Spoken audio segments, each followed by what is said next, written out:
আজকে লাঞ্চে পিকনিকের এই রাইসটা আমি বানিয়েছি আর এদিকে দেখো লুচিটা বানিয়েছে ঝিলিক আর এই স্যালাডটাও আমি নিয়ে এসেছি। এখানে আলুর দমটা বানিয়েছে রানু আর এখানে চিকেন রয়েছে 2 কন্টেনার, এটা নিয়ে এসছে হচ্ছে তনুশ্রী। আর এখানে চিকেন পকোড়া 2টো কন্টেনার ছিল, একটা উড়ে গেছে আর কফিটাও শেষ হয়ে গেছে।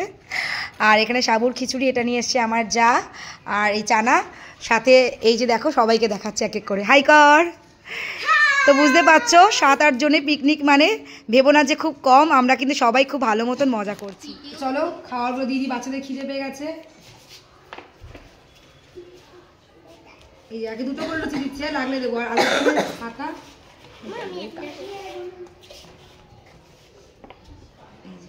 এভাবে না, আগে লুচি আলুর দমটা দিয়ে দিলে ভালো হতো জানো, ঝাঁকড়া হয়ে যায়। আর বাটিতে রয়েছে, বাটিতে চিকেনটা তোলো তো একটু, না বাটিতে চিকেনটা তোলো, আলুর দমটা এটাই তোলো। হ্যাঁ চলো, আর ঝিরিকে আমি রাইস করে দেবো, তাই তো?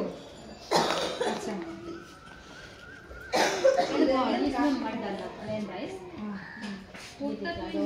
और वो चिकन नहीं खाते इसलिए उसका पूरा आलू दम, ठीक है?